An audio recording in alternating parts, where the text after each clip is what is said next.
Are you unnecessarily delaying your decisions, your work, your plans? Are you avoiding a task that needs to be accomplished by a certain deadline? Are you a person that habitually or intentionally delays the starting and finishing of your tasks? If your answer is yes, then you're sadly the victim of procrastination. Because these practices are common among procrastinators, that is, they habitually or intentionally delay their work. Despite knowing it might have negative consequences in their life, they still feel helpless. Actually, you're not alone. It's not just your problem, it's everyone's. Yes, because everyone is somehow practicing procrastination in one way or another. Now, let me show you these bank of words that we use in our everyday lives just to make excuses for procrastination, like later or tomorrow or maybe on Monday from next week.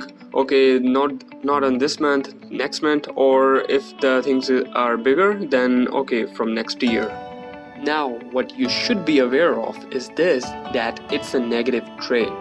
One way or another, it is unfavorable, harmful for you, as it's responsible for long hours of unhappiness, guilt, regrets, and may end up in self-degradation. Plus, it affects your career and so on. It's not actually possible to eliminate it completely, but it is important to control procrastination in your life, because the bigger problems come later on, but they all start from smaller ones, and procrastination is one of the most common reasons for that. Now, we all know that this problem won't go by itself, and we have to do something in order to overcome it. And even Newton said in his first law of motion that a body at rest will stay at rest until or unless it is compelled to move. So here are some of the demotivating factors that I'll be discussing one by one that hinders you and stops you from doing your work, and as a result you end up in delaying your important tasks and plans, etc. Okay, so the number one reason is abstract goals. People are more likely to procrastinate when their goals are vague or unclear compared to when their goals are concrete and clearly defined. For example, if you have a goal such as you have to get fit and you have to start exercising, then this goal is actually a vague and it's not that much clear. Now, conversely, if you would make a goal such as you have to go to gym on Monday, Wednesday and Friday right after work, and you would spend at least 30 minutes on gym. Now this one seems to be a concrete one and a solid goal, and therefore much more likely to lead you to take action. Note this, that if you find it unlikely that you will attain a certain goal, then this can cause you to view that goal as abstract, which in turn can increase the likelihood that you will procrastinate on it. Now the second reason is rewards that are far in the future, or you can also say that when the potential deadline is far in the future or the task is not urgent. Now this says that the further in the future a potential punishment is, the less it motivates people to take action. We see that this is very common among humans, that we don't start work if the deadline is not close enough, and this is very common among students and professionals. For example, if they have an assignment and the deadline is not close enough, they'll not start working on it until they see that the deadline is right on them, and they'll do the stuff in rush, which is actually wrong. The third reason for procrastination is anxiety and depression. Most of the people procrastinate because they feel anxious about tasks that they need to handle.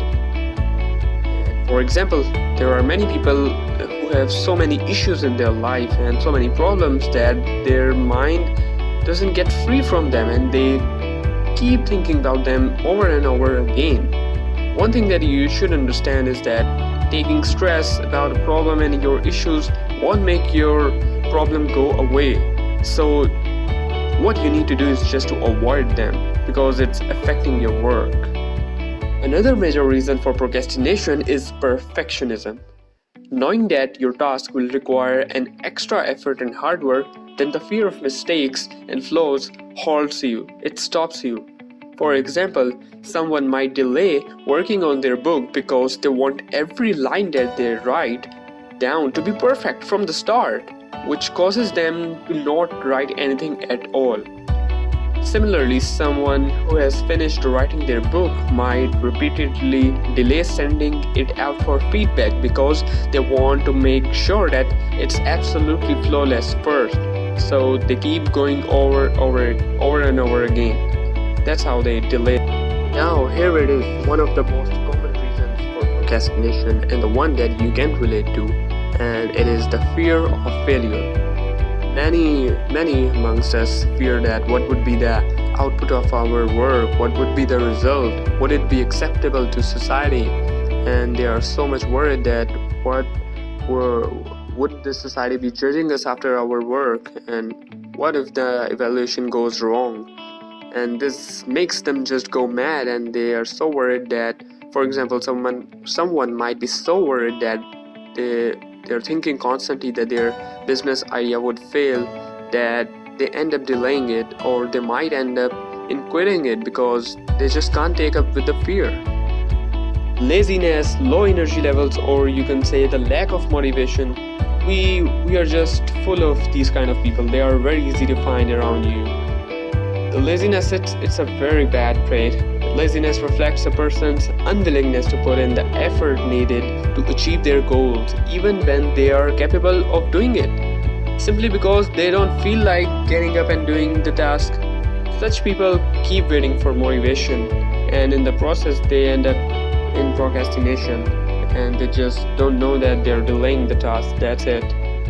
Yeah, sometimes if it's the case that you're coming home after work and you're tired and you're exhausted, then yes, it is justified that you were low on energy level. But you must remember that the winners go an extra mile. Unclear start is also a very common reason that makes you procrastinate, and you are not able to start your work because you're not clear that from where you need to start. We are not sure what to do first. We feel overwhelmed or confused or disorganized, and we put off getting started because we are not sure what the first step is. So you need to be clear from where you have to start it in order to overcome the procrastination. And also, we have too many distractions that makes us lose our focus on our real work. Such people are just trying to get in every step that they find interesting, and they have so many distractions, like they're just seeing their Facebook, they're just seeing their messages, text, WhatsApp, and they're checking their mails, and if the friends are going out for a party, they just can't refuse them. They're going to, even though you have an assignment to complete. So you just forget what was your priority. You fail to go with your priority list, and this makes you lose your focus on your work. An important thing to note is this, that procrastinators are not born, they become procrastinators.